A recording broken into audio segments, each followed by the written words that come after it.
Hi friends, welcome to ஆறுக்கலை சமையல். ஆறுக்கலை சமையல் இன்றைக்கி என்ன சுபா குழம்பு வச்சு காமிக்க போகிறேன்னா, காலிஃப்ளவரை முருங்கைக்காயும் வச்சு சூப்பராக ரெண்டையும் வச்சு ஒரு குழம்பு செஞ்சு காமிக்க போகிறாங்க. உண்மையிலேயே கண்டிப்பாக ட்ரை பண்ணி பாருங்கள், அருமையாக இருந்துச்சு, சூப்பராக இருந்துச்சு.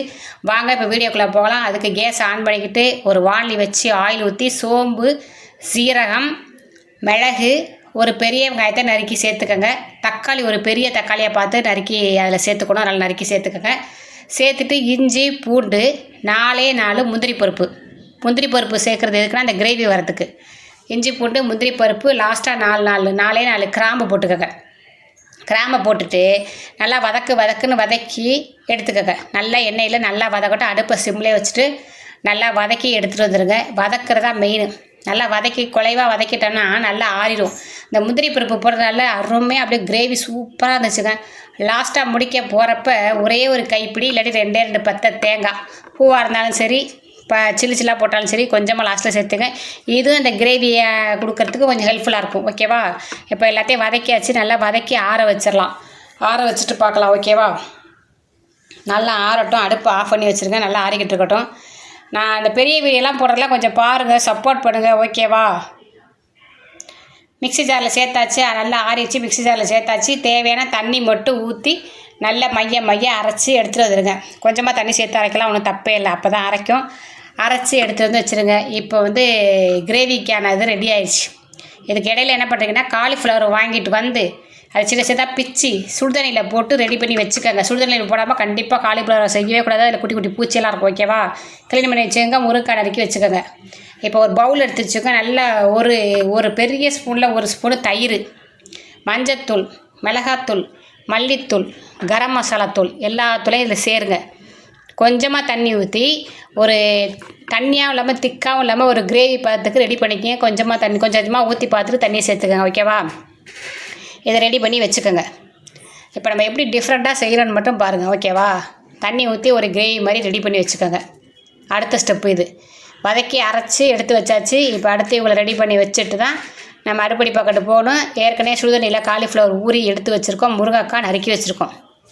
எவ்வளோ முருங்கைக்காய்னாலும் போட்டுக்கலாம், எவ்வளோ காலிஃப்ளவர் போட அது உங்கள் இஷ்டம். சுடுதண்ணியில் போடாமல் மட்டும் காலிஃப்ளவரை சமைத்து விடாதீர்கள். ஓகேவா? சைவ குழம்பு அசைவ குழம்பு ஆயிரும். அப்புறம் மறுபடியும் கேஸ் ஆன் பண்ணிக்கோங்க. வாணலி வச்சுக்கோங்க. உங்கள் வீட்டில் எண்ணெயில் ஊற்றி சமைப்பீங்களோ அந்த எண்ணெயை நல்லா நிறைய தாராளமாக மனசு போல் அவங்க மனசுக்கு எவ்வளோ தோணுதோ அவ்வளோ ஊற்றுங்க. பட்டை, சோம்பு, கிராம்பு, அந்த பிரிஞ்சி இலை எல்லாத்தையும் போடுங்க. கொஞ்சமாக பெரிய வெங்காயத்தை டேஸ்ட்டுக்காக அதில் சேர்த்துங்க, வதங்கிறதுக்காண்டி. சேர்த்துட்டு ஒரு கொத்து ஃப்ரெஷ் கருவேப்பிலை போடுங்க. ஒரு காஞ்ச மிளகாயை 2 உடச்சி அதில் சேர்த்துக்கோங்க. ஒரு பச்சை மிளகாயும் உடச்சி சேர்த்துக்கங்க. இதெல்லாம் டேஸ்ட்டு சாப்பிடும்போது அந்த டேஸ்ட்டு தனியாக உங்களுக்கு தெரியும். நல்லா எண்ணெயில் வதக்கிக்கோங்க. வதக்கிட்டு என்ன செய்கிறீங்கன்னா, நம்ம அரைச்சி வச்சுருக்கோம் ஃபஸ்ட்டு தக்காளி, வெங்காயம், அந்த முந்திரியெல்லாம் போட்டு அந்த சாந்தை எடுத்து இதில் ஊற்றிடுங்க. எண்ணெயிலே நல்லா வதக்குன்னு வதக்கிங்க. ஊற்றிட்டு ஓகேவா? அடுப்பு சிம்மிலே இருக்கட்டும். இந்த எண்ணெயிலே ஊற்றி வதக்கிட்டு நம்ம ஏற்கனவே வதக்கி அரைச்சிருக்கோம் வேறு. இப்போ எண்ணெயில் ஊற்றி வதக்கினீங்கனாலும் இன்னும் நல்லா டேஸ்ட்டாகவும் இருக்கும். சரியா? அந்த அரைச்ச விழுதை ஊற்றிடலாம். ஊற்றி இவங்களை 2 கிண்டிட்டு அதுக்கப்புறமா நம்ம அரைச்சி ரெடி பண்ணி வச்சுக்கணும். தயிர், மிளகாத்தூள்லாம் போட்டு அதுக்கப்புறம் தான் சேர்க்கணும். ஃபஸ்ட்டு இதை சேர்த்துக்கலாம். ஓகேவா? ஃபஸ்ட்டு இவங்களை சேர்த்து நல்லா வதக்கிட்டு அப்புறம் நம்ம அரைச்சி வச்சுருக்கிறத எடுத்து சேர்த்து விட்றணும். மிளகாத்தூள், மல்லித்தூள், மஞ்சத்தூள் எல்லாமே அதில் போட்டு அரைச்சிருக்கோம்.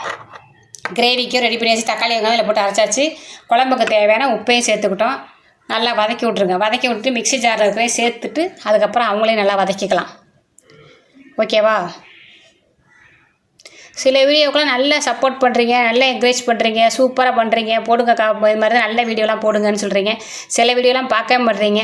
அந்த சில பேர் எனக்காக நீங்கள் யார் என்ன பேசினாலும் கவலைப்படாதீங்கக்கா, சூப்பராக பண்ணுறீங்க, வீடியோ போடுங்கன்னு சொல்கிறீங்க. பார்த்தீங்களா? அவங்களுக்காகவே தாங்க. நான் முடியாமல் இருக்கிறப்பையும் டயத்துலேயும் ஒரு நாள் கூட மிஸ் பண்ணாமல் வீடியோ போடுறேன். என்னால் பேச முடியல, பாப்பா இருக்கலாம், எனக்கு டைமும் இல்லை, கையும் வலிக்குது, எனக்கு உடம்பும் சரியில்லை, தலை வலிக்குது. இதெல்லாம் தாங்கி இந்த வெயில் கொடுமையும் தாங்கி கிச்சனில் நின்று வீடியோ எடுத்து போடுறதெல்லாம் லேஸ்பட்ட வேலை இல்லைங்க. நம்ம ஜாலியாக இருக்கிறோன்னு மட்டும் தயவுசெய்து யாரும் நினைக்காதீங்க. இதுவும் ஒரு வேலை தான் எங்களுக்கு. அது வேலையாக நினச்சி நாங்கள் போடுறோம். நீங்கள் ஒரு பொழுதுபோக்காக அதை பாருங்கள். ஓகேவா? மற்றபடி எதுவும் பேசாதீங்க. நல்லா எல்லாத்தையும் வதக்கி விட்டு ஒரு முருங்கைக்காய் கட் பண்ணி வச்சுருந்தாங்க. அந்த முருங்கைக்காய் சேர்த்துட்டு சுடுதண்ணியில் போட்டிருந்த காலிஃப்ளவரையும் எடுத்து அதில் போட்டு நல்லா கிண்டிக்கங்க. உப்பு காரம் மட்டும் பார்த்துங்க. நம்ம ஏற்கனவே கரெக்டான பர்ஃபெக்டான காரம் உப்பெல்லாம் நான் சேர்த்துட்டேன். அதனால் அதிகமாக சேர்க்க வேண்டியதில்லைன்னு நினைக்கிறேன். காலிஃப்ளவர் பாருங்கள், மஞ்சத்தூள் போட்டு சுடுதண்ணியில் போட்டிருக்கேன். அப்போ தான் அந்த கிருமியெல்லாம் செத்துரும். குட்டி குட்டி பூச்சி இந்த புழுவெல்லாம் இருக்கும், அதெல்லாம் செத்துரும் அதுக்காக. ஓகேவா? இப்போ நல்லா ஒன்று போல் எல்லாத்தையும் வதக்கிக்கோங்க மசாலாவில். அதுக்கப்புறம் மிக்ஸி ஜாரில் தண்ணி சேர்த்து வேக வச்சுக்கலாம். எவ்வளோ தண்ணி வேணுமோ அந்தளவுக்கு சேர்த்துக்கலாம். பார்க்குறதுக்கு எப்படி செம்மையாக இருக்கு பாருங்கள். குழம்ப சாதத்தில் ஊற்றி சாப்பிட்டேங்க. ஐயோ, ஒரு அப்பளம் மட்டும் இருந்தால் போதுங்க, வேறு லெவல். தோசை, சப்பாத்தி, பூரி, சாதம் எல்லாத்துக்கும் வச்சு சாப்பிட்லாம். செம்மையாக இருக்கும். நான் ஃபஸ்ட்டு வாட்டி ட்ரை பண்ணி பார்த்தேன், செம்மையாக இருந்துச்சு. இனிமேல் வாரத்தில் ஒரு நாள் இந்த குழம்பை சேர்த்துக்கலான்னு கூட முடிவு பண்ணியாச்சுன்னா பார்த்துங்க, அந்தளவுக்கு நல்லாயிருக்கு. இப்போ காலிஃப்ளவரும் சீப்பாக கிடைக்குது, முருங்கைக்காவும் இப்போ சீசன் தான். காய்கறி விலையே சொல்லப்போனால் இப்போ கம்மியாக தான் விற்கிது. அதெல்லாம் வாங்கி காய்கறி நல்லா வெயில் நேரத்தில் காய்கறி நிறையா சாப்பிடுங்க. நான்வெஜ்ஜை குறைச்சிக்கோங்க. ஓகேவா? அதுக்கு தான் காய்கறி விலையும் கம்மி பண்ணிக்கிறாங்க. நம்மளுக்கு தேவையான தண்ணியை ஊற்றியாச்சு நல்லா கரண்டியை போட்டு கிண்டி விடுங்க. தட்டை போட்டு மூடி வச்சுருங்க. வாசம் வரும். அதுக்குள்ளே சுபா போய் ஒரு டீயை குடிச்சிட்டு வந்துடுறேன். வாசம் வந்துச்சுன்னா சுபா கிட்ட சொல்லுங்கள், வந்து பார்க்குறேன். ஓகேவா? டீ போட்டு அந்த பக்கம் ஆறிக்கிட்டு இருக்கேன். டீயை குடிச்சிட்டு வந்து தட்டை போட்டு மூடி வச்சுட்டு போகலாம். டீ குடிச்சிட்டு வந்தாச்சு. செம்மையை இஞ்சி தட்டி போட்டு பாப்பா டீ வச்சுருந்துச்சு பாருங்கள். இந்த வெயிலுக்கு அதுக்கு இஞ்சி தட்டி போட்டு நல்லா சுள்ளுன்னு இருந்துச்சு.